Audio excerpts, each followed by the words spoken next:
الله يعلم ما تحمل كل أنثى وما تغيض الأرحام وما تزداد وكل شيء عنده بمقدار. عالم الغيب والشهادة الكبير المتعال سواء منكم من أسر القول ومن جهر به ومن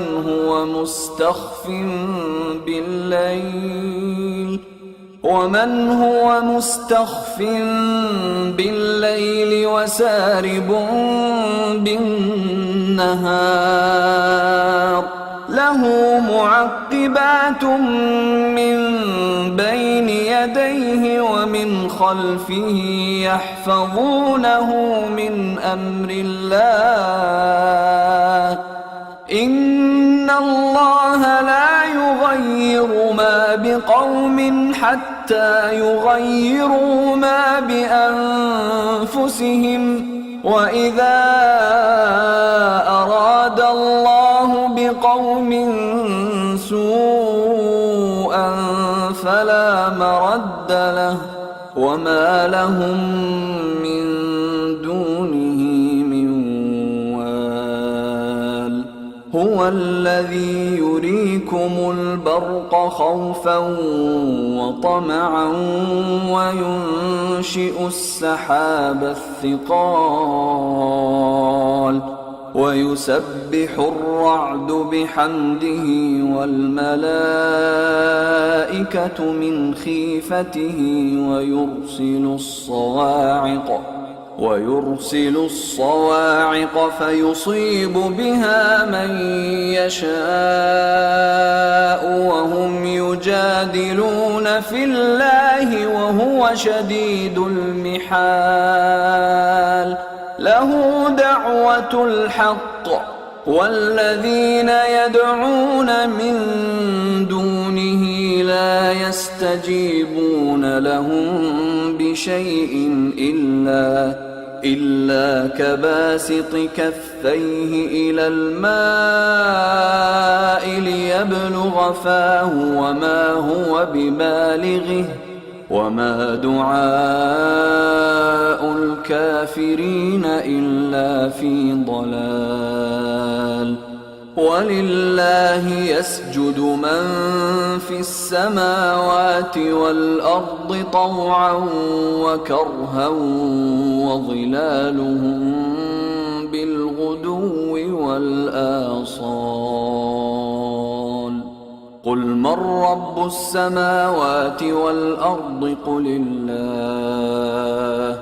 قل أفاتخذتم من دونه أولياء لا يملكون لأنفسهم نفعا ولا ضرا.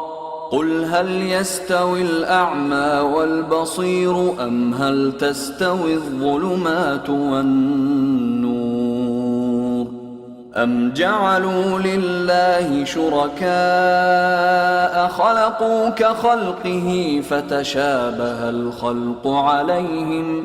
قل الله خالق كل شيء وهو الواحد القهار.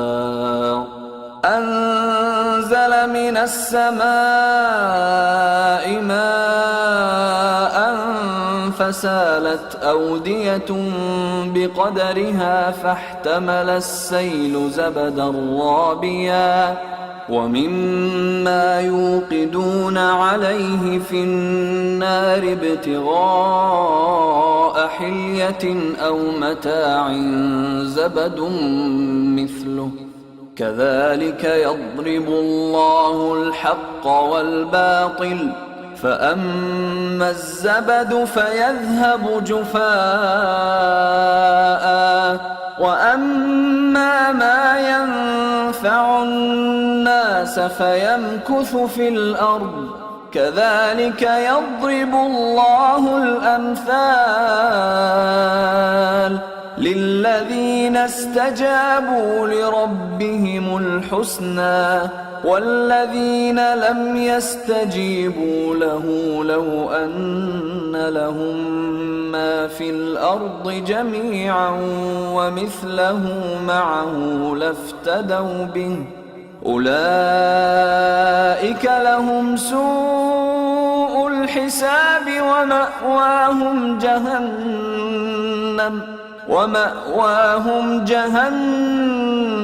وبئس المہاد۔ اللہ ہی اس بچے سے واقف ہے جو عورت کے پیٹ میں ہوتا ہے، اور وہی پیٹ کے سکڑنے اور بڑھنے سے بھی واقف ہے، اور ہر چیز کا اس کے ہاں ایک اندازہ مقرر ہے۔ وہ چھپی اور ظاہر چیزوں کا جاننے والا ہے، سب سے بزرگ ہے، عالی رتبہ ہے۔ کوئی تم میں سے چپکے سے بات کہے یا پکار کر، یا رات کو کہیں چھپ جائے یا دن کی روشنی میں کھلم کھلا چلے پھرے، اللہ کے نزدیک برابر ہے۔ اس کے آگے اور پیچھے اللہ کے چوکیدار ہیں جو اللہ کے حکم سے اس کی نگرانی کرتے ہیں۔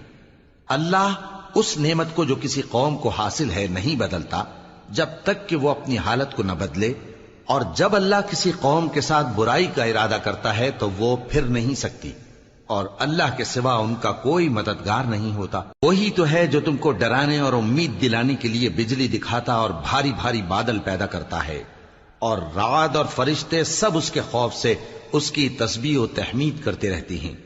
اور وہی بجلیاں بھیجتا ہے، پھر جس پر چاہتا ہے گرا بھی دیتا ہے، جبکہ وہ اللہ کے بارے میں جھگڑتے ہیں، اور وہ بڑی قوت والا ہے۔ کام کا پکارنا تو اسی کا ہے، اور جن کو یہ لوگ اس کے سوا پکارتے ہیں وہ ان کی پکار کو کسی طرح قبول نہیں کرتے، مگر اس شخص کی طرح جو اپنے دونوں ہاتھ پانی کی طرف پھیلا دے تاکہ دور ہی سے اس کے منہ تک آ پہنچے، حالانکہ وہ اس تک کبھی بھی نہیں آ سکتا۔ اور اسی طرح کافروں کی پکار بیکار ہے۔ اور جتنی مخلوقات آسمانوں اور زمین میں ہے، خوشی سے یا ناخوشی سے اللہ کے آگے سجدہ کرتی ہے، اور ان کے سائے بھی صبح و شام سجدے کرتے ہیں۔ ان سے پوچھو کہ آسمانوں اور زمین کا پروردگار کون ہے؟ تم ہی کہہ دو کہ اللہ۔ ان سے کہو کہ کیا تم نے اللہ کو چھوڑ کر ایسے لوگوں کو کارساز بنایا ہے جو خود اپنے نفع و نقصان کا بھی اختیار نہیں رکھتے؟